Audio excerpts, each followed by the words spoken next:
Oke, ya Bismillahirrahmanirrahim. Assalamualaikum warahmatullahi wabarakatuh. Waalaikumsalam. Ya balik lagi di program The Barikade, program baru yang sebelumnya telah dilaksanakan part 1, sekarang melaksanakan part 2 ya. Sebelumnya ini kita programnya bahas buku gitu ya. Nah ini nih tulisan ini, bahas buku, ya, bukan podcast Barikade lagi. Nah bahas buku ini program baru dalam rangka syukuran 1.000 followers yang dimana ada buku yang kita bahas yaitu buku karangannya UAS atau Ustadz Abdul Somad, tentang 37 masalah populer.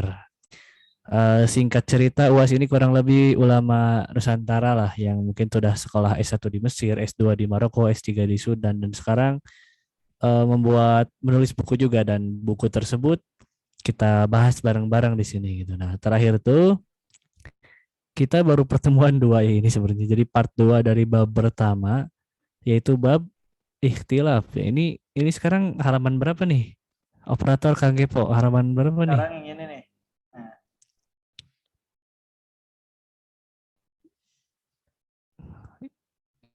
Ketika Rasulullah SAW masih hidup, halaman 7. ya, Oh iya. Asa. Enggak. Oh, belum ya, belum ya. belum. Oh, belum, belum. Terakhir tuh yang sholat asar kan. Terakhir tuh yang ini, yang makam. Oh iya, iya, iya. Nah, ini jadi sekarang kita akan bikin bab ikhtilaf yang part 2. Nah, jadi buat teman-teman yang belum nonton part 1, wajib nonton dulu yang part 1 biar kebayang gitu ya. Ikhtilaf tuh apa, dasarnya apa gitu. Nah, sekarang kita udah sampai ke bab ijtihad sahabat Rasulullah SAW, yaitu pas Rasul masih hidup. Nah, nanti kita baca dulu, nggak bareng-bareng sih, jadi masing-masing bergiliran. Nah, nanti kita beri react atau kita tanggapi lah isi itu gitu. Nah, untuk sekarang tuh giliran bedah hati kayaknya yang belum baca ya. Minggu kemarin bedah hati doang yang belum nih ya. Nah, Kang Anfasa nggak hadir ya, harusnya hadir. Kenapa? Kebagian yang panjang kayaknya ini. Wah, ini bukan saya yang mengatur ya. Begitulah takdir berbicara. Siap, siap. Siap, siap. Sip, Betul. Kang Kepo operator siap ya mengikuti bacaan bedah hati. Siap.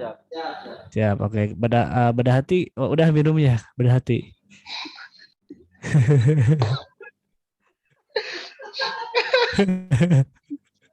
Aduh. Siap. Siap, siap, Udah. oke. Oke, oke.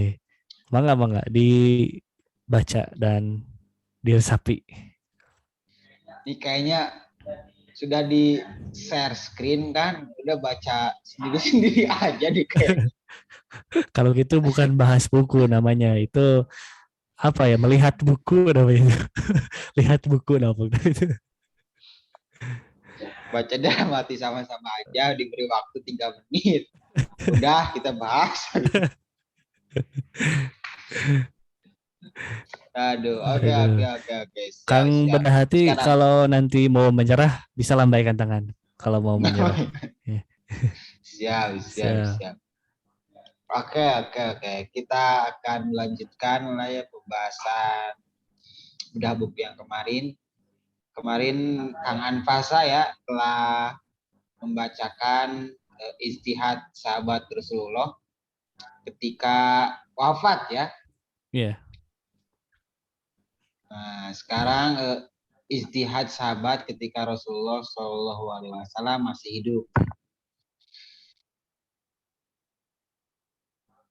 Oke, kita baca saja di sini.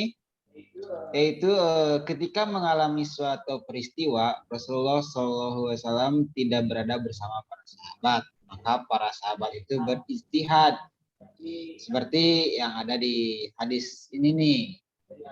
Dari Abu Sa'id Al-Khudri, dia berkata, 2 orang sahabat pergi dalam suatu perjalanan, kemudian tiba waktu sholat. Ini perasaan udah deh. Belum. Ini Oh, ini ini bukan udah bukan asar, bukan asar. Oh, udah lagi ya. Siap. Oke, diulangi lagi. Jadi dua orang sahabat pergi dalam suatu perjalanan, kemudian tiba waktu sholat. Mereka tidak memiliki air. Oh iya.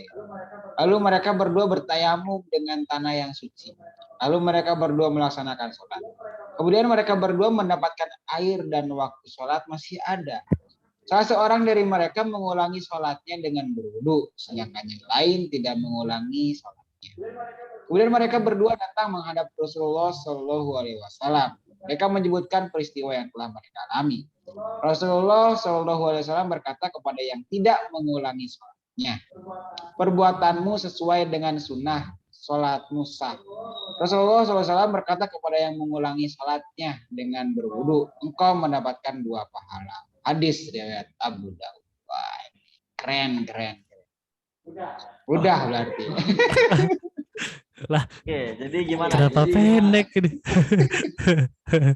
Oke. Jadi kalau yang waktu itu tentang waktu sholatnya ya, sekarang mah tentang wudunya gitu.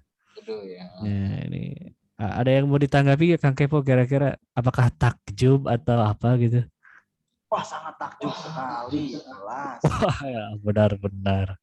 Ya, Apa yang bikin takjub apa ya? Yang bikin takjub apa? yang bikin takjub itu ternyata apa ya? Islam itu tidak memaksa gitu loh. Jadi menyesuaikan dengan keadaan kondisi kayak gitu. Jadi ketika tadi ya ada yang sudah tayamum, ternyata ada yang mau sholat lagi dan ada juga yang tidak gitu. Ternyata dua-duanya itu diperbolehkan. Gitu. Jadi tidak memaksa ya hanya satu gitu yang betul. Jadi menyesuaikan dengan kondisional kayak gitu. Itu sih kalau dari saya. Ini supaya memudahkan gitu ya. Makanya disebutkan kan sebenarnya memudahkan gitu, nggak menyusahkan gitu. Tapi ya Pak, cuma dari kayak dari orangnya itu sendiri gitu ya. Itu sih kalau dari saya. Oke. Mantap. Ini memang kemuliaan Rasul gitu ya, luar biasa. Kalau Kang Badahati nih, kalau misalnya Kang Badahati lagi di gurun pasir gak ada air, Kang Badahati itu sholat tayamum. Nah, tayamum. Habis itu nemu air nih. Mau sholat lagi gak kira-kira Kang Badahati nih? Kalau saya sih enggak, karena udah. Kalau Kang Badahati gimana? Kan ini mah kalau dari hadis yang tadi bukannya masalah wudunya ya, bukan sholatnya. Oh iya, kan itu katanya nemu air, sholat lagi, ya wudu lagi terus sholat lagi. Wudu lagi, enggak atau berarti sholatnya 2 kali ya tadi deh, berarti apa? Berarti iya, sholatnya 2 kali. Iya 2 kali. Oh iya emang. Iya, iya. 2 kali kan mengulangi sholatnya. Minum dulu. Coba. Minum dulu. Oh. Sabar. Oh, Kang Badahati kendala teknis ya. Tiba-tiba terjun kameranya nih. Perbuatannya sesuai dengan sunnah. Rasulullah berkata kepada yang mengulangi sholatnya dengan buru-buru. Oke, ya benar. Nah, kalau Kang Badahati tayamum sholat terus nemu air bakal sholat lagi gak kira-kira? Waduh, kayaknya enggak deh. Ya udah kita sama. Kata Rasul juga gak apa-apa kok. Gak apa-apa kata Rasul juga. Iya betul. Ya udah. Kayak ini ya mungkin ya di jalan, misalkan di Kodo tuh. Ya. Disangkanya belum kayaknya nggak akan keburu gitu. Ternyata pas sampai masih ada waktunya sholat, terus dia sholat lagi gitu. Boleh? Oh itu gak tahu sih. Kalau saya mah udah aja di Kodo. Nggak perlu sholat lagi. Ya karena syarat Kodonya kan jarak perjalanan, rukhsah keringanan. Iya benar. Oke. Udah gitu aja lah dari saya. Ya, kayaknya pendek sekali ya. Ini memang rezeki lah buat Kang Badahati. Iya. Ya kayak Tapi Kang Nara, apa? saya juga pernah mengalami hal serupa Kang Nara yang tadi disebutkan kemudahan hati. Oh, Ya, gimana ya? kan pengen kodok kan, pengen enggak waktu itu jamaah takdim kan, jamaah takdim mau berangkat. Iya bukan kodo, aku juga kodo sih. Jamaah takdim, maghrib. Iya. Gitu. Saya kira kan berangkatnya kan sebelum bisa kan ya. Itu tuh belum bilang orang tua gitu. Jadi sholat di masjid sambil sholat jamaah takdim gitu. Karena kan berangkatnya mau habis maghrib kan. Dan ternyata molor gitu dan sampai habis isya gitu. Di situ saya dilema mau sholat lagi apa enggak gitu. Terus saya bertanya kepada yang ahli kayak gitu kan. Waktu itu teman saya Kims kayak gitu. Dan alhamdulillah dapat pencerahan kayak gitu. Ya nggak perlu sholat lagi, tapi kalau mau sholat lagi dapat 2 pahala, sama kayak gini konsepnya kayak gitu. Itu. Oke, jadi itu bukan masalah lah. Ya. Kalau milihnya tetap gak juga sholat lagi. Kayak gitu. ya kita sama berarti. Ya itu urusan usul fikih lah. Biasanya kalau saya tuh biasanya ke Buya Yahya masalah fikih itu, oh itu pretel biasanya lah gitu detail. Nah itu PR lah. Nah nanti minggu depan Kang Kepo jelasin masalah ini ya. Nah, cari dulu Saya kajiannya. khawatir sama Kang Badahati kayaknya kebanting terus itu.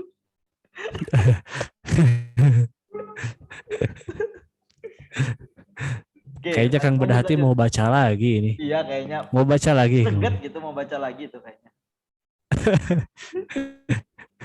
Oke, kita next. Kang Kepo kita next.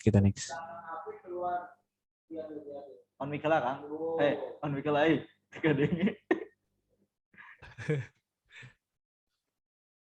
Enggak, nanti aja lagi. Oke, enggak Kang Nara. Apa nih? Ijtihad sahabat ketika Rasulullah Shallallahu Alaihi Wasallam telah wafat. Ini kayaknya Kang Kepo dulu. Saya kan waktu itu pertama. Oh iya siap. Iya. Siap Kang Nara. Kang Kepo dulu lah. Oke. Ini panjang pendek kira-kira. Nggak tahu. Saya juga nggak tahu. Oke. Oke, gambling. Kang Kepo aja dulu. Oke. Di sini atau mau saya dulu nih? Saya dulu aja nih. Oh, kayaknya pendek. Saya dulu aja. Udah baca ini.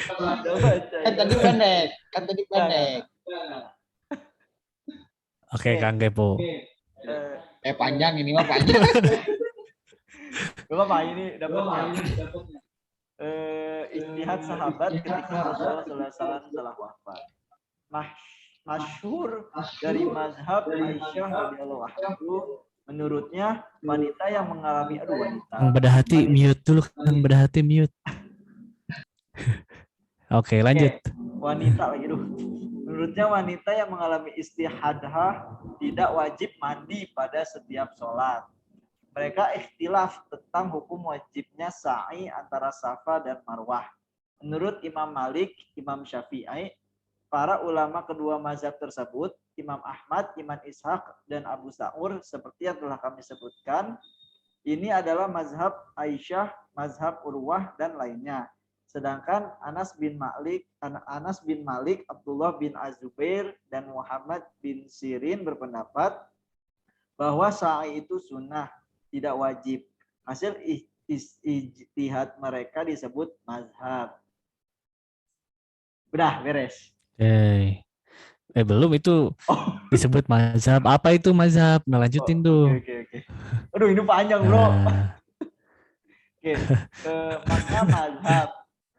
Makna kata mazhab menurut bahasa adalah tempat pergi.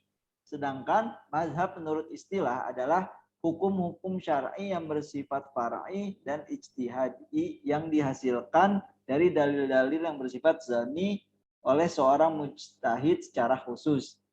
Pengertian mazhab yang lebih sempurna dan sistematis dengan kaidah-kaidah yang tersusun baru ada pada masa imam-imam mazhab. Inilah para imam mazhab. Bisa dibaca ya mungkin ya teman-teman ya. 12. Oke. Dimulai dari Abu Sa'id dan diakhiri Ibrahim bin Khalid Al-Qalbi. Nah, namun tidak semua mazhab itu bertahan. Banyak yang punah karena tidak dilanjutkan oleh para ulama yang mengembangkan mazhab setelah imam pendirinya wafat. Oleh sebab itu, yang populer di kalangan Ahlus Sunnah wal Jamaah adalah 4 mazhab. Hanafi, Maliki, Syafi'i, dan Hanbali.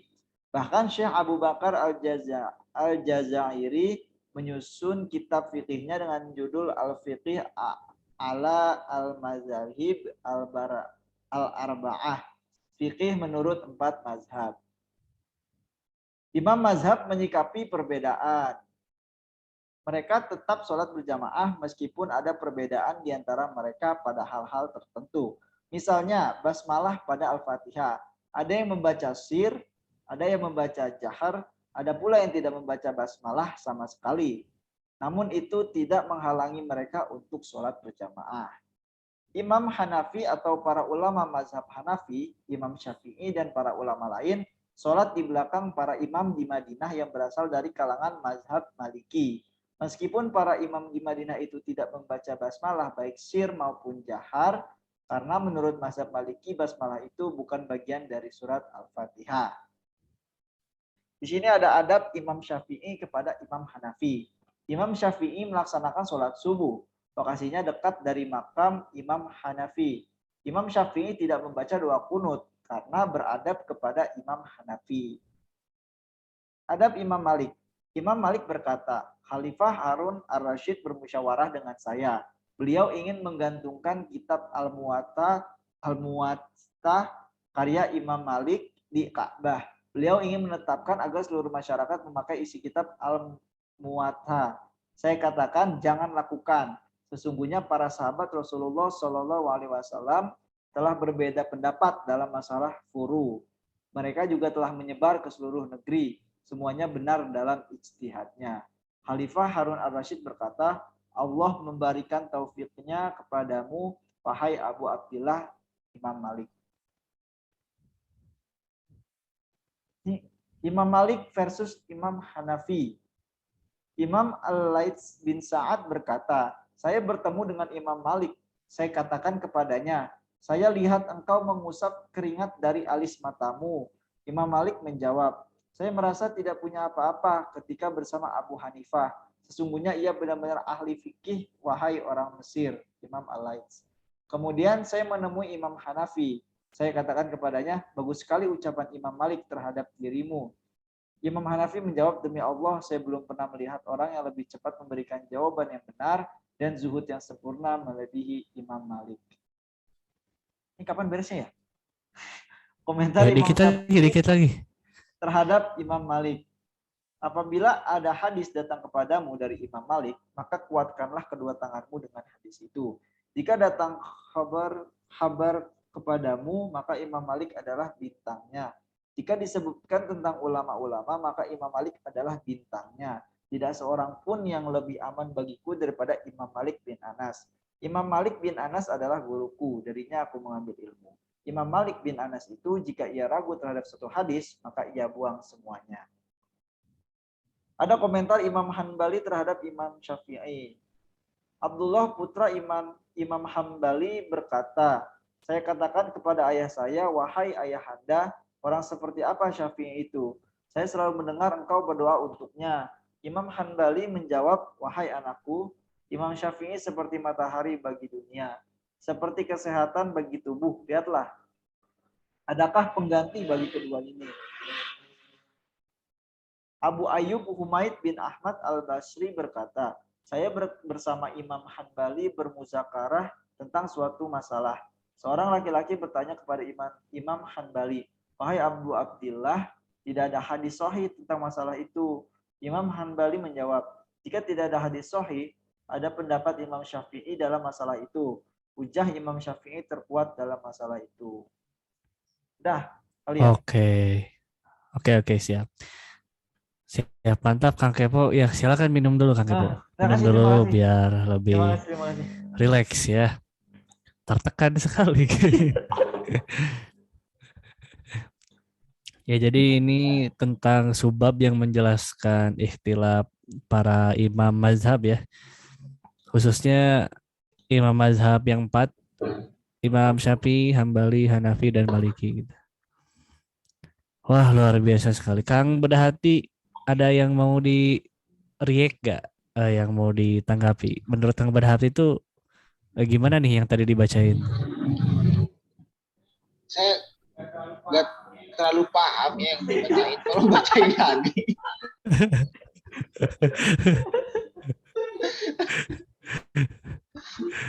Jadi ada kata-kata yang saya juga belum belum ngerti gitu. Ini tuh maksudnya apa? Ini maksudnya apa? Ada beberapa kata gitu. Jadi kalau bisa diulangi lagi. Nggak ada yang bohong. Apa ya? Ya paling tadi mah yang saya tangkap sih dari eh, Kang Kepo, yang dibacakan Kang Kepo adalah mungkin lebih ke sikap ya sikap para ulama-ulama zaman dahulu atau imam-imam zaman dahulu itu ya saling menghargai antara imam yang satu dengan imam yang lainnya sih. Dan saling berkomentar, dan komentarnya juga bukan komentar-komentar yang saling menjatuhkan ataupun saling menyalahkan gitu. Bahkan saling mendukung dan saling merendahkan diri gitu. Bukan ini orang yang terbaik, ini yang terbaik, enggak. Malahan komentar-komentarnya itu meskipun dari imam-imam yang terkenal itu kan tadi disebutkan bahwa memang sebenarnya mazhab itu sebenarnya banyak kan. Namun memang yang terkenal 4 imam itu. Nah dari 4 imam itu kan juga sebenarnya saling guru menggurui gitu. Nah bagusnya antara saling guru menggurui di sini itu yang gurunya itu nggak nggak merasa bahwa dia tuh merasa paling paling benar gitu dari muridnya. Bahkan ya saling menghormati dan menghargai gitu, karya-karya sang muridnya gitu. Itu sih yang saya tangkap, jadi kerennya di sana sih. Jadi perbedaan itu malahan mereka itu tuh saling menghargai gitu ya mungkin. Oke, siap Kang Berhati emang. Masya Allah banget ya gitu ya isinya. Kalau dari saya sih paling ini kalau kejadian zaman sekarang, wah kayaknya dunia semakin cerah gitu ya. Dan mungkin kadang kadang kepikiran gitu kayaknya kalau misalnya suasananya kayak gini gitu saling menghargai, respect, kayaknya Islam bangkit itu sesuatu yang bisa mungkin banget bahkan memuslimkan seluruh orang di dunia juga bisa jadi mungkin banget kalau gitu ya. Karena wah zaman sekarang luar biasa fanatismenya itu ampun lah gitu. Iya, iya. Kang Benar. Kepo gimana mau menanggapi bacaan yang dibaca sama dari sendiri? Saya sebetulnya saya baca tapi saya baca ulang lagi ya.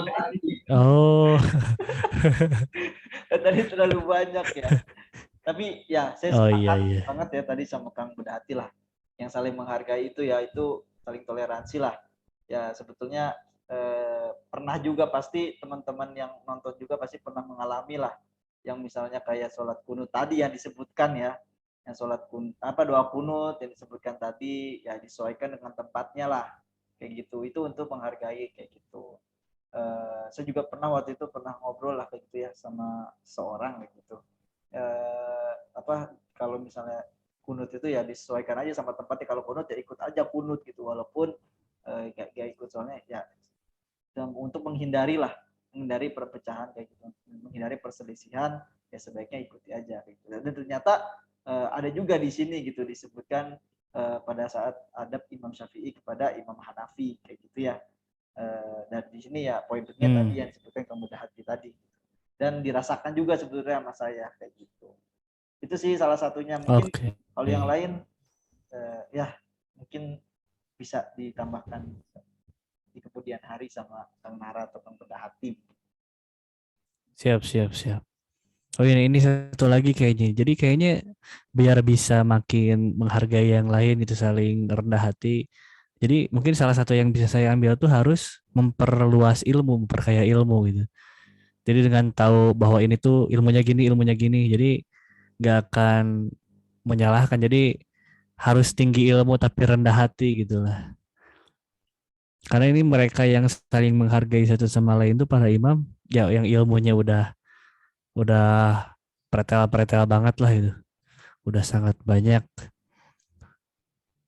Mantap. Ini Ya, sekarang halaman berapa ya? iya kayaknya Coba deh. panjang ini. Wah, ini. Bangga Waduh, Kang Nara. waduh, waduh loh. Kang Bedahati mau gak kira-kira Kang Bedahati? Barangkali mau gitu Kang Bedahati. Baru kasus pertama. Kang Bedahati mau baca nggak? Barangkali mau gitu. Tapel, tapel. Nah, Kang Bedahati lagi ngeklik sesuatu. Apa katanya? Saya urutan katanya. Oh iya iya siap siap. Oke, mana mana Kang Kepo ini awalnya tuh yang mana? Nih, Oh itu ya. Ikhtilaf ulama kontemporer. Para ulama zaman sekarang pun berijtihad dalam masalah-masalah tertentu yang tidak ada nas menjelaskan tentang itu, atau ada nas tapi mereka ikhtilaf dalam memahaminya. Nas itu Quran Sunnah ya. Kontemporer tuh zaman sekarang. Eh, Ketika mereka berijtihad, maka tentu saja mereka pun ikhtilaf seperti orang-orang sebelum mereka. Berikut ini beberapa contoh ikhtilaf di antara ulama kontemporer. Nah, udah saya segitu ya. Cukup. Oke, satu kasus lah. Contoh kasus pertama. Ini tentang cara turun ketika sujud. Pas sholat ya. Ke bawah, ke bawah. Pendapat itu pertama itu, Arabna ngomong. Baca itu Arab. waduh, faskil hada ala kasiri mi'ah. Langsung aja. Ini durasi ya. Nah, ini teman-teman kalau yang mau baca Arabnya bisa unduh file di deskripsi. Ini yang pertama dari Syekh Ibnu Bas. Nah, ini yang pertama. Nah, masalah ini menjadi polemik di kalangan banyak ulama. Sebagian mereka mengatakan meletakkan kedua tangan sebelum lutut, sebagian yang lain mengatakan meletakkan dua lutut sebelum kedua tangan. Inilah yang berbeda dengan turunnya unta, karena ketika unta turun, ia memulainya dengan kedua tangan, kaki depan ya, tangan tangan unta tuh kaki depan. Gitu. Jika seorang mukmin memulai turun dengan kedua lututnya, maka ia telah berbeda dengan unta. Ini yang sesuai dengan hadis Wa'il bin Hujr, yaitu mendahulukan lutut daripada tangan. Inilah yang benar, sujud dengan cara mendahulukan kedua lutut terlebih dahulu, kemudian meletakkan kedua tangan di atas lantai. Kemudian menempelkan kening. Inilah yang disyariatkan. Ketika bangun dari sujud, mengangkat kepala terlebih dahulu, kemudian kedua tangan, kemudian bangun. Iya, scroll dulu. Oh, sorry, terlalu fokus, terlalu fokus. Ini mau baca apa saya? Dan inilah yang disyariatkan menurut sunnah dari Rasulullah SAW. Kombinasi antara dua hadis. Adapun ucapan Abu Hurairah, hendaklah meletakkan kedua tangan sebelum lutut. Zuhirnya wallahu alam. Terjadi pembalikan kalimat sebagaimana yang disebutkan Ibnu Al-Qayyim rahimahullah, yang benar meletakkan kedua lutut sebelum kedua tangan agar akhir hadis sesuai dengan awalnya. Agar sesuai dengan hadis riwayat Wa'il bin Hujr atau semakna dengannya. Itu pendapat pertama ya. Pendapat kedua naik. Takut kena mental tadi ke bawah. Nah, yang kedua tuh pendapatnya Syekh Albani yang sujudnya tuh tangan dahulu itu ya. Ketahuilah bahwa bentuk membedakan diri dari unta adalah dengan meletakkan tangan terlebih dahulu sebelum kedua lutut ketika turun dari sujud. Udah segitu. Gitu ya? Masih ada lagi nih. Pendek ya? Ini pendapat kedua pendek. Dalam hal ini, Syekh Ibnu Utsaimin sepakat dengan Syekh Ibnu Bas, lebih mendahulukan lutut daripada tangan.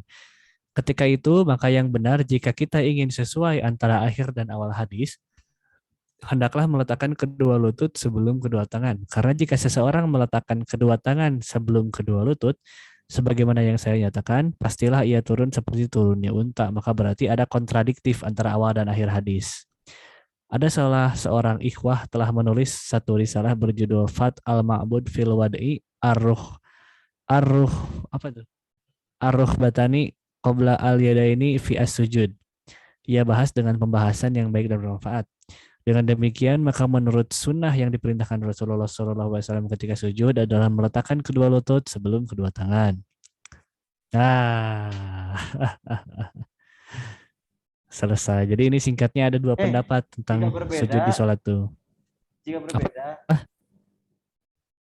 Oh iya benar. Jika berbeda pendapat itu membuat orang saling membid'ahkan, pastilah orang yang sujud dengan mendahulukan lutut akan membid'ahkan Syekh Albani dan para pengikutnya karena lebih mendahulukan tangan. Begitu juga sebaliknya, mereka yang lebih mendahulukan tangan pasti akan membid'ahkan Syekh Ibnu Bas dan Syekh Ibnu Utsaimin yang lebih mendahulukan lutut daripada tangan. Maka ikhtilaf dalam furu atau cabang itu suatu yang biasa selama berdasar kepada dalil dan masalah yang diperselisihkan itu bersifat zoni, tidak membuat orang saling memusuhi dan membid'ahkan. jadi Seperti itu. semuanya sahih. Ya, jadi iya dua-duanya benar. Oh ini coba saya yang pertama react dulu lah. Jadi inget nih. Jadi ada pendapat lutut dulu untuk sujud itu, ada pendapat tangan dulu. Nah ini dua-duanya benar karena ada dalilnya, ada pendapatnya. Karena tadi kan kalau misalnya yang tangan dulu bid'ah, berarti kita sama aja membid'ahkan ulama gitu. Sangat-sangat tidak sopan sekali gitu.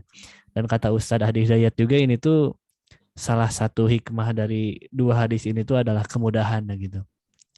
Barangkali ada yang kakinya lagi sakit, tangan dulu sujudnya gitu. Ataupun mampunya lutut dulu lutut gitu. Jangan kepala dulu ya.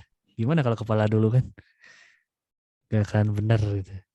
Itu bentuk kemudahan lah. Itu saya agak throwback ke Ustadz Hadi Hidayat. Dari Kang Badahati kayaknya udah kepikiran sesuatu nih dari bacaan yang tadi kira-kira. Onik apa?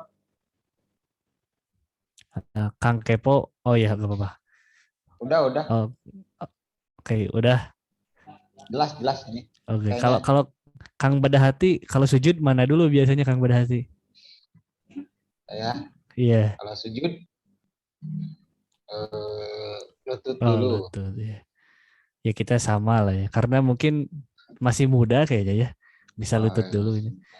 Kalau udah tua mah kan biasanya Tangan dulu agak ya. Kok kalian lutut ya? Oh, Kang Kepo gimana Kang Kepo? Tangan dulu. Kira-kira.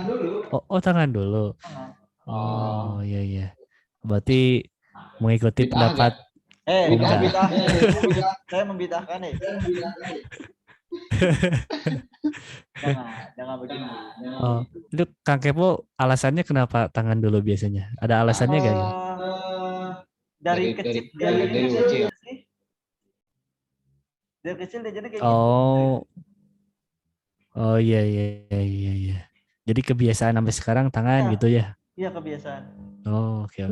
Dulu tuh pernah Kalau sempat tangan, bingung juga, Kang Nara. Dulu tuh sempat bingung. oh iya. Jadi emang ada lutut, ada tangan. Jadi sempet malah kepikiran pas sholat tuh jadi kayak bingung, ya udahlah difokusin aja ke satu lah, dibiasain kayak gitu. Jadi ya tangan dulu kayak gitu. Sempat waktu itu pernah berpikir ada sempat menyalahkan gitulah. Ya, ini kayaknya gak bener gini, tapi ternyata di sini kan bener semua kayak gitu. Oke. Tercerahkan berarti Kang Kepo ya, setelah betul. baca ini tercerahkan gitu. Sempet kayak gitu makanya saya Tapi kalau misalnya Kang Kepo, oke. Kang Kepo kan atlet hoki nih, misal lagi sakit tangan nih Kang Kepo. Itu sujudnya mana dulu? Pernah gak sakit tangan karena hoki gitu? Kayaknya enggak deh. Oh enggak, kau kuat sekali ya. Oke. Paling Jangan sampai sakit lah ya. Sakitnya kaki justru. Oh. Kan kena bola. Iya. Oh iya. Kalau sakitnya kaki, sujudnya tangan dulu, udah kebiasaan tangan dulu gitu ya. Oh iya. Oke. Ya kita benar lah. Yang alhamdulillah nggak ada yang kepala dulu gitu ya. Jadi kita tidak menyimpang gitu. Dan sepertinya Kang Bedahati tidak sabar ingin membaca ya. Kita scroll ke bawah. Ada kasus kedua dari ikhtilaf ulama kontemporer ya. Belum ngebahas yang suruhnya nempel ke alas atau enggak ya? Kan ada tuh. Iya, yaitu fikihnya lebih dalam, ini cuman perbedaannya gitu. Kalau misalnya lebih dalam ntar kayak pemuda tersesat gitu ya. Oh, iya. Kalau kalau tangannya cuma satu bagaimana? Oh, itu kan bukan kapasitas kita. Ini kita cuma bahas isi aja gitu. Dasarnya ya. Iya, isinya aja. Nah, kasus kedua. Oke. Kang Bedahati siap, layar siap, aman, tidak akan terjun lagi layar. Oke, oke, silakan. Waduh, ini. Oke. Kasus kedua, takbir pada sujud tilawah dalam sholat. Ini nih.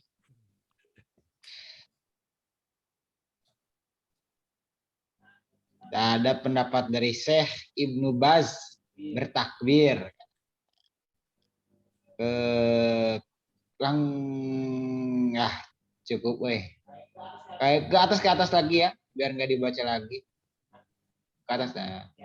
Jadi ada dua pendapat, ada pendapat Syekh Ibnu Baz itu bertakbir. Kalau dari Syekh Al-Albani tanpa takbir kan. Sujud tilawah tuh ya. Ke bawah, menurut Syekh Ibnu Baz disyariatkan bagi orang yang melaksanakan sholat jika ia sebagai imam atau sholat sendirian ketika melewati ayat sajadah agar ia bertakbir dan sujud tilawah. Kemudian bertakbir ketika bangun dari sujud karena takbir itu pada setiap turun dan bangun. Nah, kalau menurut Syekh Al-Albani, sekelompok sahabat telah meriwayatkan tentang sujud tilawahnya Rasulullah Shallallahu Alaihi Wasallam dalam banyak ayat dan di banyak kesempatan yang berbeda-beda. Tidak seorang pun dari mereka menyebutkan bahwa Rasulullah Shallallahu Alaihi Wasallam bertakbir ketika akan sujud. Oleh sebab itu, kami condong kepada pendapat tidak disyariatkannya sujud, tidak disyariatkannya takbir ketika sujud tilawah. Oh, udah kayaknya kan dikit ini. Dalam hal ini Syekh Ibnu Utsmainin sependapat dengan Syekh Ibnu Baz. Sujud tilawah tanpa takbir ketika turun sujud dan tanpa takbir ketika bangun dari sujud karena tidak ada riwayat dari Rasulullah SAW. Kecuali jika seseorang dalam sholat, maka ia wajib bertakbir ketika akan sujud dan bertakbir ketika akan bangun tegak berdiri.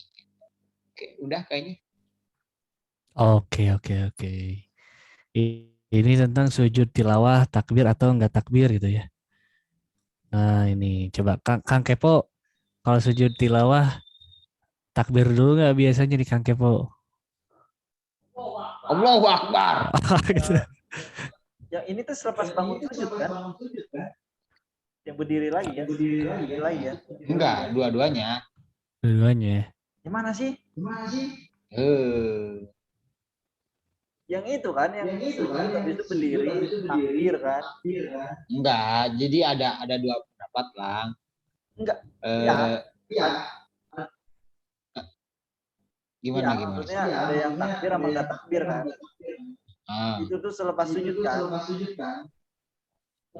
Yang akan sujud juga gitu. Akan sujud Ketika juga. akan sujud juga takbir kalau lagi sholat. Tidak, maksudnya setelah itu.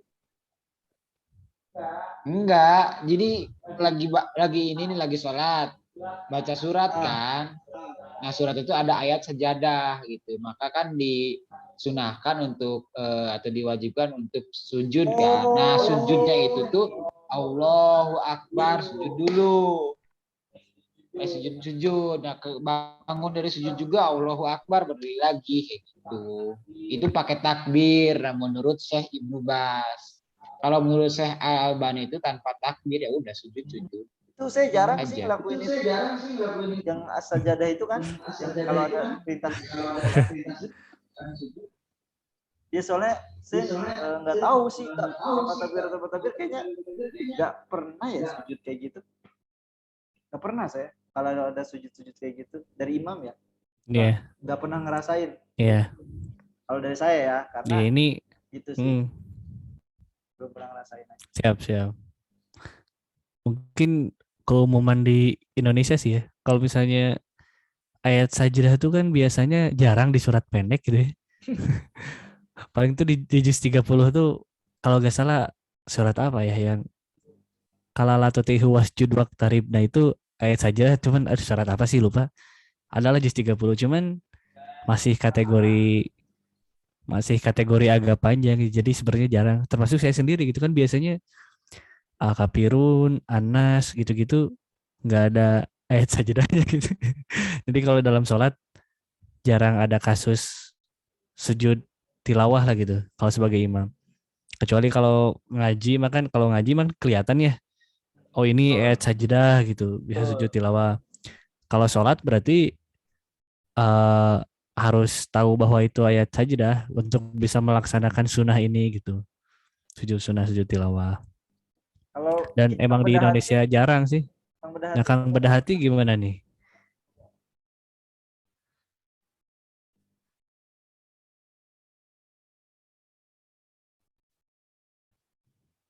Kang Bedah Hati gimana? Oh harus pencet-pencet dulu ya. biasa manual. Oke. Pernah baca ayat sajadah pas sholat gak Kang Bedah Hati nih? Terus takbir gak? Pernah Oh pernah. Nah itu gimana tuh? takbir dulu. Oh Jadi takbir. kalau kalau sholat sendirian sih belum pernah gitu. Belum pernah atau pernah ya sendirian. Tapi pernah ketika sholat berjamaah pernah.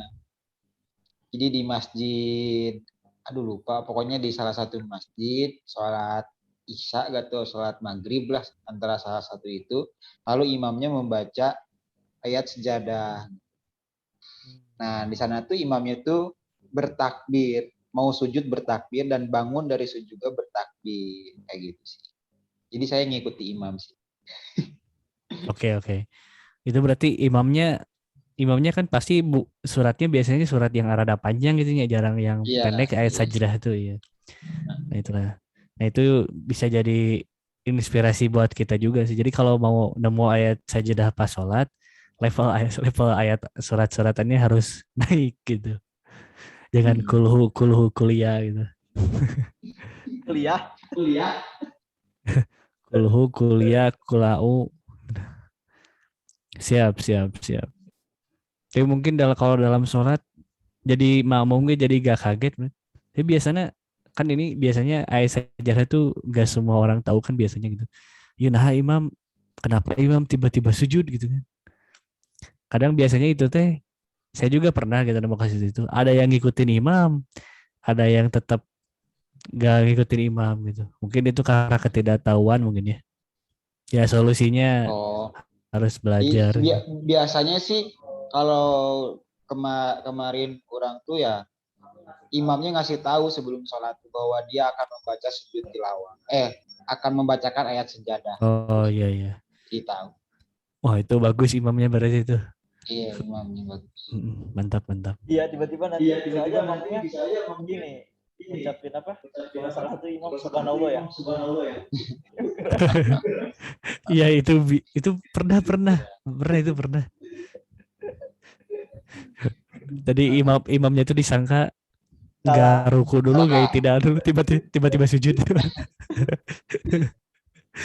Tapi itu salah paham Ya. juga banyak loh kalau nggak ngomong di awal.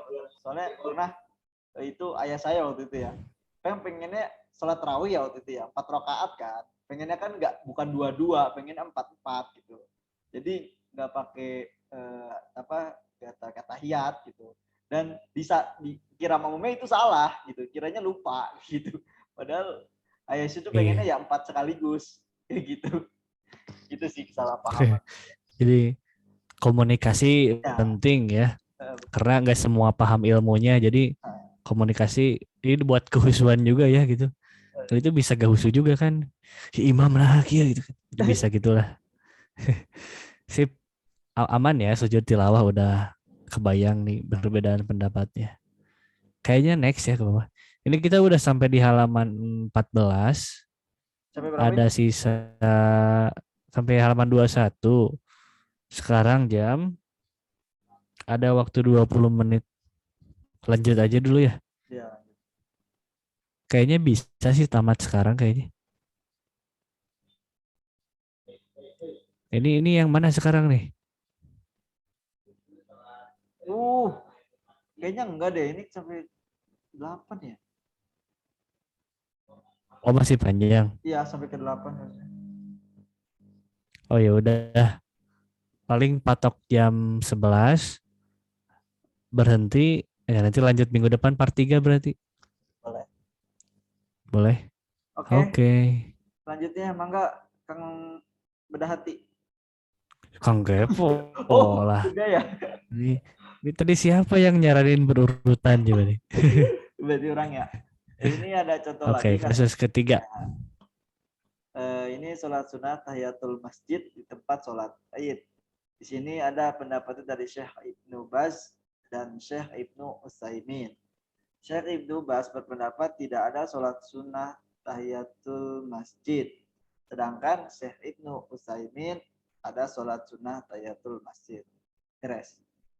Itu perbedaannya. Oke, lanjut. Oke, untuk penjelasan lebih detailnya, menurut Syekh Ibnu Baz, sunnah bagi orang yang datang ke tempat sholat id atau istisqa agar duduk tidak sholat tahiyatul masjid. Karena yang demikian itu tidak ada riwayat dari Rasulullah SAW dan para sahabat menurut pengetahuan kami. Kecuali jika sholat id dilaksanakan di masjid, maka melaksanakan sholat tahiyatul masjid berdasarkan umumnya sabda Rasulullah SAW. Apabila salah seorang kamu masuk masjid, maka janganlah duduk hingga ia sholat 2 rakaat. Disepakati kesohihannya. Disyariatkan bagi orang yang duduk menunggu sholat id agar memperbanyak tahlil dan takbir.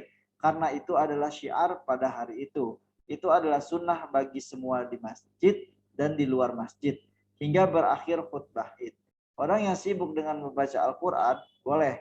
Allah waliyu at-taufiq. Sedangkan menurut Syekh Ibnu Utsaimin yang ada sholat sunat tahiyatul masjid, tempat sholat id disyariatkan melaksanakan sholat tahiyatul masjid di tempat tersebut. Seperti masjid-masjid lain. Apabila seseorang masuk ke tempat itu, jangan duduk hingga sholat 2 rakaat. Penanya, meskipun di luar kampung? Jawaban, meskipun di luar kampung, karena tempat sholat id itu adalah masjid. Apakah diberi pagar ataupun tanpa pagar? Dalilnya Rasulullah SAW melarang perempuan yang sedang haid masuk ke tempat sholat tersebut. Ini menunjukkan bahwa hukum tempat sholat itu sama seperti masjid. Dah. Oh, udah segitu. Ya. Oke. Kasus ketiga tentang tahiyatul masjid pas sholat id gitu ya. Ini relate sama orang Indo sih. Biasanya kan sholat di lapang gitu ya. Si sholat idnya tuh.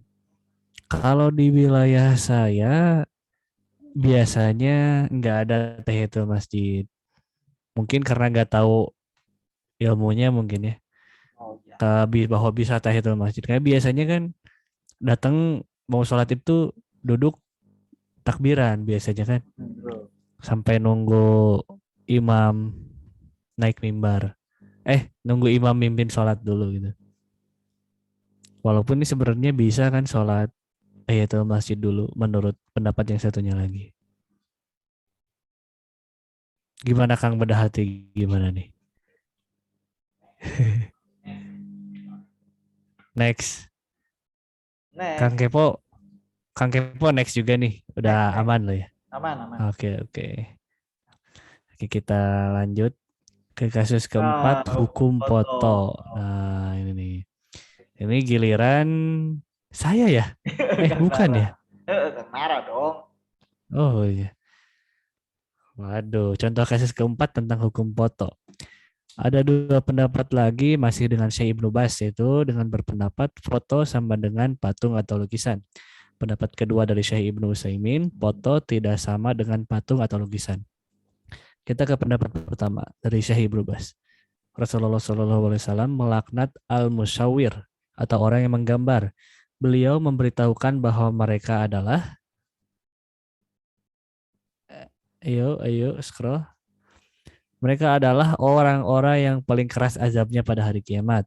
Ini bersifat umum, mencakup foto dan gambar yang tidak memiliki bayang-bayang. Siapa yang membedakan antara foto dan gambar atau patung, maka ia tidak memiliki dalil untuk membedakannya. Itu pendapat pertama. Udah ya segitu ya? Ya. Oh ya udah segitu. Lalu kedua, Syekh Ibnu Utsaimin, foto itu tidak sama dengan patung atau gambar. Adapun gambar modern zaman sekarang, seseorang menggunakan alat untuk mengambil gambar objek tertentu. Lalu kemudian gambar tersebut terbentuk di kertas. Maka itu sebenarnya bukanlah makna taswir. Karena kata taswir adalah bentuk masdar dari kata sawaro. Yang artinya menjadikan sesuatu dalam bentuk tertentu. Sedangkan gambar yang diambil dengan alat tidak menjadikannya dalam bentuk sesuatu. Gambar berbentuk adalah gambar yang dibentuk bentuk kedua mata, hidung, dua bibir dan sejenisnya. Itu ke bawahnya udah habis. Udah habis ya? Habis. Habis. Oke. Jadi ini dua pendapat lah. Menurut pendapat pertama tuh lukisan atau patung tuh sama aja sama foto. Yang kedua tuh foto mah beda gitu sama patung atau lukisan, ada makna taswirnya beda gitu. Ya kalau saya jelas pendapat yang kedua yang saat ini dilakukan karena foto masih foto gitu. Karena kalau udah kata UAS itu kalau nggak salah foto itu tuh apa ya, cahaya apa sih, pengambilan apa, pantulan cahaya apa gitu pokoknya sistem kamera itu. Jadi masih menggambarkan sesuatu yang nyata gitu, yang asli gitu. Dan kalaupun lukisan atau gambar pun sebenarnya gitu ya, saya pernah dengar ceramah atau apa gitu. Selama itu tujuannya, kalau patung saya belum pernah dengar boleh sih ya kalau patung. Semuanya bilang nggak boleh lah kalau patung itu. Cuman kalau gambar atau lukisan itu biasanya kata beberapa ulama fikih itu yaitu boleh selama ada tujuan misalnya pendidikan atau apa gitu. Kang Kepo gimana Kang Kepo? Kalau dari saya sepakat sama dua-duanya. Sepakat. Tapi untuk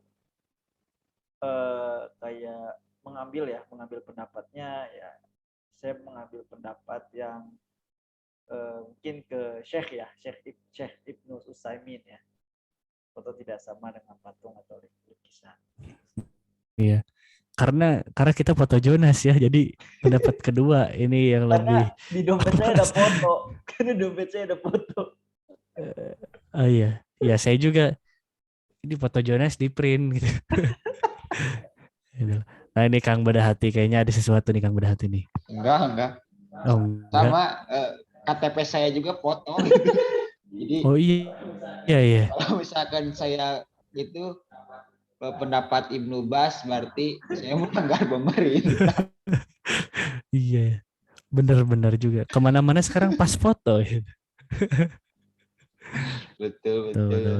Saya nggak bisa ikutan nanti foto wisuda, ijazah nggak ada fotonya ntar. Bawa ini. Iya, ini mungkin ya karena modernisasi juga gitu ya. Sekarang ada kamera dengan berbagai teknologi. Iya, nah ini tapi apa? Menarik juga sih enggak tadi apa yang pendapat ya Kang Abdurrahman Hanif bahwa maksud tertentu ya jadi diperbolehkan gitu. Seperti boneka mungkin ya itu boneka itu patung atau bukan sih gitu. Kalau boneka ada hadis lain kalau nggak salah kan? Hadis lain. Yang Rasulullah membiarkan Aisyah memainkan boneka. Memainkan boneka. Nah, itu jadi mungkin ya gimana Kang? Ya berarti ada ya maksud tertentu gitu dibolehkan gitu ya. Iya. Yang untuk apa? Itu ini kan maksudnya ini kan membedakan dua pendapat itu. Yang satu foto nggak boleh, yang satu foto boleh. Dan nanti harus dikaitin sama hadis-hadis lain tuh pretelan-pretelannya. Apakah boneka gimana? Apakah buku-buku pelajaran sekolah anak-anak gimana. Nah, itu mungkin di buku selanjutnya lah ya itu. Ini di sini cuman bahas ikhtilafnya aja kayaknya gitu. Cuman jadi kebayang lah gitu. Oke. Nah, ini Kang bedah hati lagi.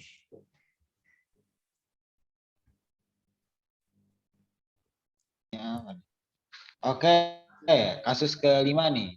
Umroh berkali-kali dalam satu perjalanan. Paham gak nih maksudnya nih?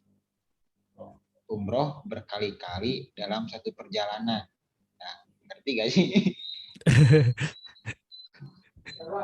Coba ini kita harus ada yang paham dulu ini gimana maksudnya. Umroh berkali-kali dalam satu perjalanan. Contohnya kayak gitu. Mungkin dalam satu waktu tertentu kayaknya gitu. Itu ada lebih jelas di bawahnya. Oke. Kita baca aja lah ya. Oke. Menurut Syekh Ibnu Bas, boleh itu. Ini pendapatnya nih. Berulang-ulang melaksanakan umroh di bulan Ramadan. Pertanyaan, apakah boleh berulang kali melaksanakan umroh di bulan Ramadan untuk mencari pahala yang disebabkan ibadah umroh tersebut? Jawabannya tidak mengapa atau boleh. Rasulullah Shallallahu Alaihi Wasallam bersabda, satu umroh ke umroh berikutnya menjadi penutup dosa antara keduanya. Dan haji yang mabrur itu tidak ada balasannya kecuali surga. Hadis riwayat Bukhari dan Muslim. Coba ke bawah bisa nggak dilanjutkan. Maka jika Anda melaksanakan umroh 3 atau 4 kali, tidak mengapa atau boleh melakukan itu. Aisyah telah melaksanakan umroh 2 kali pada masa Rasulullah SAW pada waktu haji wado. Padahal kurang dari 20 hari. Oke. Ini ya pendapat Syekh Ibnu Bas. Ada pendapat yang satunya lagi, Syekh Ibnu Utsaimin, bahwa ini bid'ah katanya. Wah, ini bertolak belakangnya agak itu ya. Agak bertolak belakang berarti. Berulang-ulang umroh dalam satu safar adalah bid'ah. Pertanyaannya, Syekh yang mulia, ada sebagian orang datang dari tempat yang jauh untuk tujuan umroh ke Mekah. Kemudian melaksanakan umroh dan tahalul. Kemudian mereka pergi Tanim. Kemudian melaksanakan umroh lagi. Maksudnya dalam satu perjalanan ia melaksanakan umroh beberapa kali. Bagaimanakah ini? Jawabannya, semoga Allah memberikan berkahnya kepada Anda. Ini termasuk perbuatan bid'ah dalam agama. Karena tidak ada yang lebih bersemangat melaksanakan ibadah melebihi Rasulullah SAW dan para sahabat. Sedangkan Rasulullah SAW sebagaimana yang kita ketahui semua bahwa beliau masuk ke kota Mekah pada pembebasan kota Mekah pada akhir Ramadan, menetap 19 hari di Mekah. Rasulullah SAW tidak pergi ke Tanim untuk ihram melaksanakan umroh. Demikian juga para sahabat. Maka berulang-ulang melaksanakan umroh dalam satu safar adalah bid'ah. Begitu ya ini. Oke. Ya, jadi maksudnya dalam satu perjalanan itu dalam satu waktu mungkin ya. Jadi orang jalan-jalan mungkin yang ke Mekah, sampai liburan selama sebulan mungkin ya. Nah, selama sebulan itu orang umroh. Langsung minggu kedua umroh, minggu ketiga umroh gitu mungkin ya. Ya. Oke, gitu. Oke. Gimana nih? Nah, iya. Ya kalau saya sih belum pernah umroh ya. Masih nol. Jadi intinya dua-duanya ada nasnya, dua-duanya ada dalilnya gitu. Ada dalilnya ya. Dua-duanya dalilnya gitu. Ya kalau saya sih kalau umroh kayaknya umroh sekali ya karena ikut program travel kayaknya itu.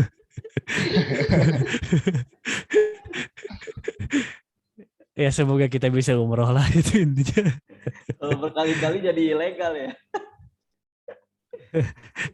Iya, nanti travel bayarnya jadi double gitu. Iya, Ya iya. cuman kalau umroh tuh kita masih mungkin bisa sebenarnya. Cuman kalau haji itu sampai sekarang tuh kata-katanya ya nunggunya tuh sampai 20 tahun gitu katanya. Iya ya, betul betul. Belum lagi kita kategori usianya muda gitu kan pasti diakhirkan. Belum lagi Indonesia nggak ada acara ibadah haji pas COVID. Jadi ya itulah. Tapi kalau umroh kayaknya bisa. Iya betul. Orang tua orang juga nunggu 2000 berapa ya? 30-an gitu. Wah, iya, Iya betul. lama banget. Kecuali kalau hajinya tuh haji plus itu bisa cepat Nah, cuman itu uangnya wah, banyak ya. iya,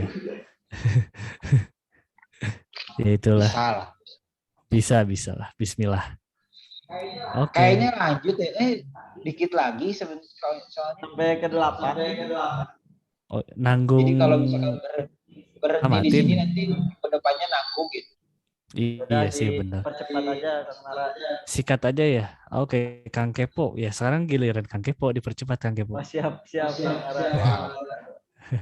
Oke, selanjutnya adalah keenam yaitu tarawih 23 rakaat. Ada dua pendapat, ada Syekh Ibnu Bas dan Syekh Al-Albani. Syekh Ibnu Bas memperbolehkan tarawih 23 rakaat. Sedangkan Syekh Al-Albani tidak boleh lebih dari 11 rakaat. Penjelasan dari Syekh Ibnu Bas, afdal bagi makmum mengikuti imam hingga sholat selesai. Apakah sholat tarawih itu 11 rakaat, 13 rakaat, atau 23 rakaat? Atau selain itu, inilah yang afdal, makmum mengikuti imamnya hingga imam selesai. 23 rakaat adalah perbuatan Umar radhiyallahu an dan para sahabat. Tidak ada kekurangan dan kekacauan di dalamnya, tetapi bagian dari sunnah al-khulafaur rasyidin. Sedangkan pada pendapat Syekh Al-Albani, Rasulullah SAW hanya melaksanakan sholat 11 rakaat. Ini dalil tidak boleh menambah lebih dari itu. Selanjutnya Syekh Al-Albani berkata, sholat tarawih tidak boleh ada tambahan rakaat melebihi jumlah yang disunnahkan. Karena sholat tarawih sama dengan sholat-sholat yang dilaksanakan Rasulullah SAW secara konsisten dengan jumlah rakaat tertentu. Tidak boleh ditambah. Siapa yang menyatakan ada beda antara tarawih dengan sholat lain, maka ia mesti menunjukkan dalil. Pendapat Syekh Ibnu Utsaimin boleh. Hadis riwayat Ibnu Abbas radhiyallahu anhu, sesungguhnya Rasulullah SAW melaksanakan sholat malam 13 rakaat. Akan tetapi jika seseorang melaksanakan sholat 23 rakaat, maka ia tidak diingkari karena Rasulullah SAW tidak membatasi sholat malam dengan jumlah bilangan tertentu. Bahkan ketika Rasulullah SAW ditanya, sebagaimana disebutkan dalam Sahih Al-Bukhari dari Ibnu Umar tentang sholat malam, apa pendapatmu? Rasulullah SAW menjawab, sholat malam itu dua rakaat, satu salam. Jika salah seorang kamu khawatir masuk waktu sholat subuh, maka sholatlah satu rakaat, maka engkau telah menutup dengan witir. Rasulullah SAW menjelaskan bahwa sholat malam itu dua rakaat. Rasulullah SAW tidak membatasi jumlah bilangan rakaat. Jika jumlah rakaat itu wajib dengan jumlah tertentu, pastilah Rasulullah SAW menjelaskannya. Dengan demikian, maka tidak diingkari siapa yang melaksanakan sholat 23 rakaat. Nah, ini penjelasan lebih detail ya tadi yang menganggap boleh. Mungkin lanjut ya ke kasus ke-7 mungkin ya. Mati. Oh. Ini mau ditanggapi dulu gak nih? Aku sih Jadi ya yes, aku yes. ada yang boleh, ada yang harus 11, ada yang boleh lebih gitu intinya. Kang Kepo udah yes ya. Ya, aku yes. Kang Bedahati gimana Kang Bedahati? Yes, sepakat dulu ya. Oh yes. Sepakat dengan yang mana? Dua-duanya itu ya 11. Ya. Iya. Kalau saya mah biasanya ya kalau sendiri 11. Ya. Kalau berjamaah mengikuti imam gitu aja sih. Tapi kadang-kadang gitu di masjid tertentu 23 rakaat itu. Iya. Tapi saya 11 aja deh gitu. Iya. Witir yang lain lanjut, saya witir 3 rakaat. Iya. Nah ini unik sih Indonesia tuh. Sholat tarawih itu kan secara arti kan sholat istirahat gitu ya, sholat yang harus dinikmati gitu. Nah, jadi kalau nggak salah, kalau saya pernah dengar ceramah dari UAS gitu. Jadi tadi kan yang 23 rakaat tuh mencontohi Khalifah Umar gitu. Nah, saat itu tuh kenapa 23 rakaat katanya? Jadi biar surat yang dibaca itu surat-surat pendek. Ya kan biasanya kalau 11 rakaat itu kan surat-surat panjang berapa juz gitu. Nah, pas Khalifah Umar tuh 23 rakaat tapi pendek. Nah, orang Indonesia lebih cerdas lagi. Rakaat yang ambil yang 11, suratnya yang pendek-pendek. Jadi luar biasa itu. Itu pun witirnya di rumah gitu. Yang penting khusyuk. Iya, iya. Daripada Ya capek-capek maksudnya nggak khusyuk. ya itu nggak salah sih. Cuman ya mungkin level iman lah gitu ya. Kita kan hidup di akhir zaman yang jauh dari Mungkin Rasulullah gitu. ini ya Jadi maksudnya yang penting perlu diterima iman dulu yang lah kuat. gitu kan. Diterima dulu daripada Iya, capek ke konsen. iya. Betul, dan toh pun sholat tarawih itu sunnah itu kan bukan wajib itu. Nah ini ironi juga sih biasanya kalau di Indonesia sholat tarawih itu biasanya penuh masjid ya, apalagi awal Ramadan itu. Tapi sholat maghrib berjamaah kosong gitu biasanya kan. Jadi orang Indonesia tuh rame sholat tarawih mah gitu. Petasan, jajan gitu. Padahal Enggak, esensi nu di lain akhir sepi kok. eh Di akhir sepi. di akhir sepi. Ya kan tadi di awal Ya, sih menurun ya, grafiknya menurun. selalu kan. Padahal sunat itu. Gitulah tarawih dan realitanya. Tapi mendingan itu sih kalau pribadi saya mah berpendapat mendingan 11 rakaat tapi santai gitu, gitu aja sih, mendingan enak kayak gitu, gitu. Nggak Iya, keburu-buru gitu. iya. Soalnya kan ada sholat tarawih kilat ya geningannya di Indonesia mah. Yang viral tadi. Yang biro Allah Akbar, Allah Akbar, Allah Akbar. Ya itu udah keluar Aneh wah. keluar dari Tumaninah. Ninana nggak ada Iya. gitu.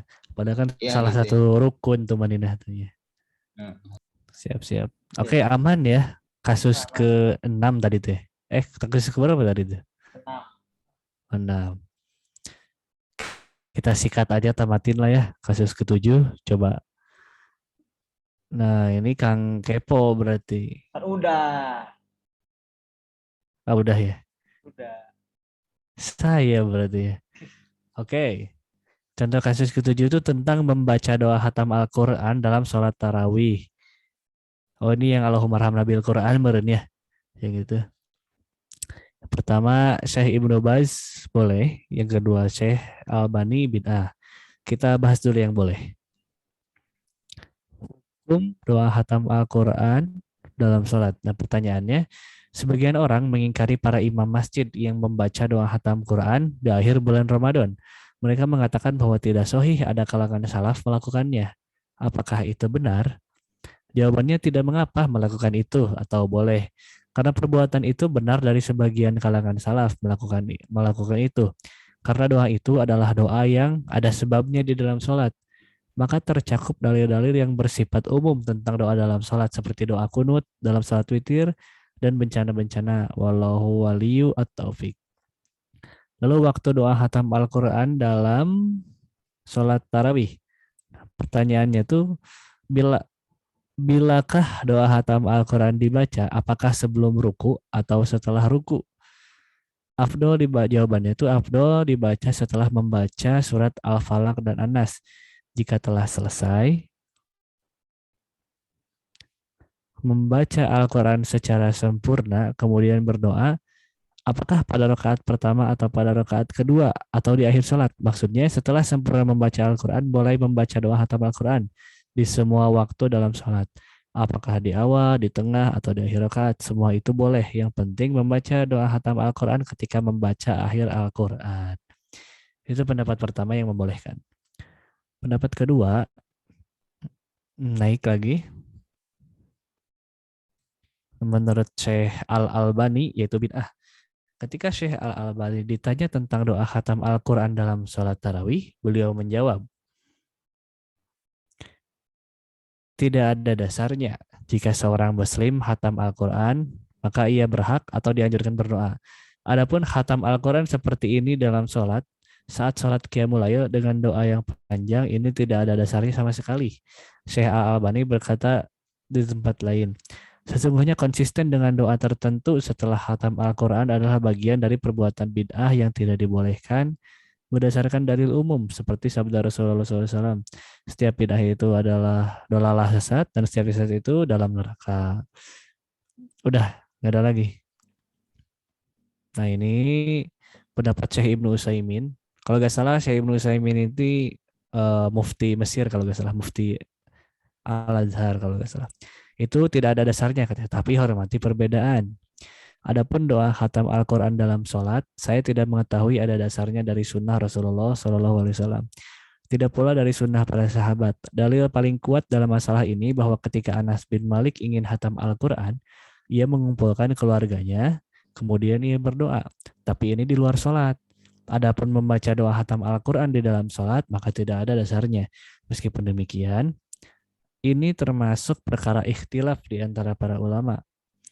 Ulama sunnah, bukan ulama bid'ah. Perkara ini luas. Maksudnya, tidak selayaknya seseorang bersikap keras sehingga keluar dari masjid dan memisahkan diri dari jamaah kaum muslimin disebabkan doa khatam Al-Quran. Oke. Nah ini gimana nih? Kalau saya sih belum pernah nemu ya di Indonesia doa khatam Quran pas sholat. Kalau doa khatam Quran pas beres ngaji, yang kata Syekh Ibnu Utsaimin tadi. Kang Kepo atau Kang Bedah Hati pernah nemu gitu? Lagi sholat ada doa khatam Al-Quran. Pernah gitu? Enggak ada. Oh enggak. Kang Bedah Hati juga belum pernah ya? Belum. Belum ya. Berarti kita sama-sama tinggal di Indonesia ya. Semakin jelas dia. Ya ini kita kurang main sih berarti ya. Nanti balik kayak itu dia itu kalau mau mendalami ilmu ini tuh kayaknya ke Maroko gitu kan. Wah, tiba-tiba nemu kan di sana, oh ini ternyata kejadian gitu. Oke, aman ya kasus ketujuh ya. Perbedaannya bisa dipahami gitu. Ini kayaknya terakhir ya. Terakhir gak sih? Iya, iya. Oke, zikir. Ya, Kang Badahati ya, saya udah. Oke, lanjut nih. Oke. Contoh kasus ke-8 nih. Perbedaan lah atau istilah dari ulama. Menurut Syekh Utsmainin, zikir menggunakan tasbih boleh. Sedangkan menurut Syekh Al-Albani bid'ah. Ini pendapatnya menurut Utsmainin, sesungguhnya bertasbih menggunakan tasbih tidak dianggap berbuat bid'ah dalam agama. Karena maksud bid'ah yang dilarang adalah bid'ah dalam agama. Sedangkan bertasbih menggunakan tasbih adalah cara untuk menghitung jumlah bilangan zikir. Tasbih adalah sarana yang marjuhah atau lawan rojih kuat dan mafduloh lawan afdol. Afdolnya menghitung tasbih itu dengan jari jemari. Ke bawah lagi ada lagi.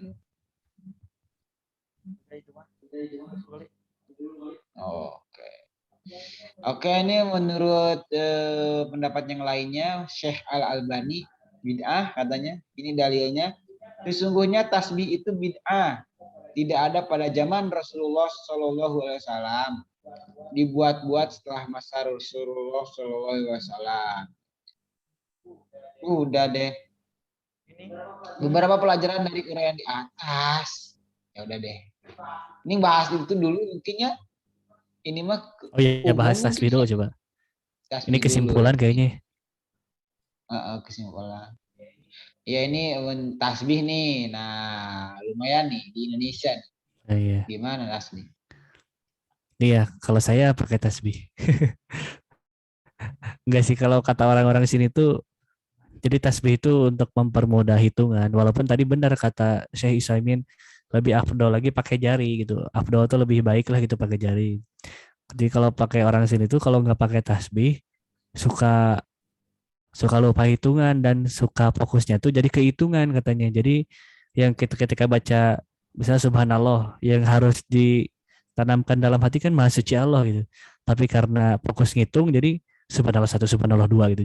Jadi gitulah gitu kalau kata orang sini gitu ya. Jadi umumnya pakai tasbih untuk mempermudah. Kalau di sini, Kang Kepo gimana Kang Kepo? Pakai tangan Kepo? Saya pakai tangan. Oke, gak punya tasbih ya? Gak punya. Kalau di Oh kelas IPA iya, dipakai kayaknya. oh iya, beli dong. Enggak, Kang Badahati, emang enak pakai gimana tangan Kang Badahati? Oke, tradisional. oke, oke. Lebih afdol, bagus kok pakai tangan. Kang Badahati gimana? Kayaknya pakai tasbih karena nggak ada tangan. Waduh, Nggak ada jari. seram banget deh. Nggak ada jari. Enggak sih. Kalau saya itu karena jarang bawa tasbih ya, jadi pakai tangan gitu aja sih. Tapi pakai tasbih boleh-boleh aja sih. Nggak jadi masalah. Tapi Abdul pakai tangan gitu aja sih. Oke. Jadi ya alhamdulillah lah. Jadi kita punya ilmunya di sini gitu kan. Boleh pakai tasbih. Tapi enggak. Gimana Kang? Ya, Pak. Saya termasuk pakai jari, tapi tidak membid'ahkan yang pakai tasbih itu mungkin ya. Oke ya. Karena udah tahu ilmunya di sini gitu. Karena yang pakai tasbih juga ada pendapatnya dari Syekh Ya, tapi Utsaimin orang gitu ya. sependapat ini sih ya bahwa tasbih itu nggak termasuk dalam hal ritual ibadah mungkin ya. Iya. Ya gitu katanya gitu. Oke. Kita ke kesimpulan sepertinya ya. Iya. Sudah banyak kasus kita pecahkan, tercerahkan. Oke Kang Kepo sesuai urutan silakan. Sudah. Beberapa pelajaran dari uraian di atas. Pertama, bahwa ikhtilaf dalam memahami nas atau teks bukan perkara baru. Sudah terjadi ketika Rasulullah Shallallahu Alaihi Wasallam masih hidup. Kemudian berlanjut hingga zaman sahabat setelah ditinggalkan Rasulullah Shallallahu Alaihi Wasallam hingga sampai sekarang ini. Maka yang perlu dilakukan bukan menghilangkan ikhtilaf, seperti rendah hatinya Imam Malik yang tidak mau memaksakan mazhab Maliki, tapi memahami ikhtilaf sebagai dinamika dan kekayaan khazanah keilmuan Islam. Selama ikhtilaf itu dalam masalah furu, bukan masalah usul, sebagaimana yang dicontohkan para salafus saleh di atas. Kedua, berbeda dalam masalah furu tidak menyebabkan umat Islam saling membid'ahkan. Karena Imam Ahmad bin Hanbal tidak membid'ahkan Imam Syafi'i dan para pengikutnya hanya karena mereka membaca doa kunut pada sholat subuh. Kecenderungan membid'ah orang lain ketika berbeda pendapat ini berbahaya. Contoh, orang yang berpegang pada pendapat Syekh Al-Albani ketika akan turun sujud, ia akan mendahulukan tangan. Jika ia tidak dapat menerima pendapat yang mengatakan mendahulukan lutut, berarti ia membid'ahkan Syekh Ibnu Utsaimin dan Syekh Ibnu Baz. Contoh lain, orang yang datang ke tanah lapang untuk melaksanakan sholat Idul Fitri, jika ia berpegang pada pendapat Syekh Ibnu Utsaimin, maka ia akan melaksanakan sholat tahiyatul masjid. Orang yang berpegang pada pendapat Syekh Ibnu Baz yang mengatakan tidak ada sholat tahiyatul masjid di tanah lapang tempat sholat Id, ia mesti dapat menerima perbedaan. Jika tidak dapat menerima perbedaan pendapat, maka ia pasti akan membid'ahkan orang-orang yang berpegang pada pendapat Syekh Ibnu Utsaimin. Ketiga, seperti yang diwasiatkan Al-Imam Asy-Syahid Hasan Al-Banna, mari beramal pada perkara yang kita sepakati, dan mari berlapang dada menyikapi perkara yang kita ikhtilaf di dalamnya. Sekian. Oke, wah itu penutup yang luar biasa ya. Mari beramal pada perkara yang kita sepakati dan mari berlapang dada dan menyikapi perkara yang kita ikhtilaf di dalamnya. Masya Allah. Luar biasa. Akhirnya bab 1. Ya gimana Kang Badahati? Itu berarti kesimpulannya yang kalimat terakhir itu sebenarnya. Iya, ini cocok sih buat caption kayaknya nih. Jadi gak usah nyuruh-nyuruh bikin caption ini aja udah nih. Bayi UAS. Kembali beramal. Iya. Oke. Ya alhamdulillah berarti bab 1 tentang ikhtilaf ini 21 halaman beres ya. Jadi program bahas buku cukup bisa sebagai variasi yang oke ya, yang enjoy lah. Tinggal baca doang. Ya mungkin itu ya karena udah malam juga, kesimpulannya udah sangat menyimpulkan ya dari buku 37 masalah populer dan baru satu masalah populer yang kita bahas. Oke, mungkin ada yang mau disampaikan lagi gak? Kang Kepo, Kang Bedahati, aman? Aman, Udah? aman. Kalau dari saya aman. Oke. Oke, mungkin seperti itu ya buat netizen sekalian yang menonton. Ya video kali ini cukup panjang lah karena kita mau namatin bab 1 ya. Nanti kita akan lanjut ke bab 2. Mau tahu bab 2 tentang apa? Pantauin terus saja Instagram kami yang kadang-kadang aktif, kadang-kadang enggak gitu ya. Ya nanti abis ini juga akan ada program yang lama juga, Podbar, Podcast Barikade, biar agak variasi. Kita nggak melulu bahas buku tapi juga bahas-bahas isu yang lagi viral di masa-masa kini gitu. Oke, mungkin sekian dari saya sebagai moderator Narasi Kamaru, moderator dalam program Babu Bahas Buku. Sampai jumpa di acara Podbar ataupun di bab kedua dari Bahas Buku ini. Jangan lupa like, comment, subscribe. Dan kalau mau nyaranin buku juga boleh ya. Ketik di kolom komentar. Boleh. Iya, Bang, buku A, buku B. Nanti kita cari PDF-nya ya. Semoga nemu gitu. Karena harus PDF ya, ini di Zoom gitu. Oke, mungkin terima kasih yang udah menonton. Semoga bermanfaat. Sampai jumpa di video selanjutnya. Assalamualaikum warahmatullahi wabarakatuh. Waalaikumsalam.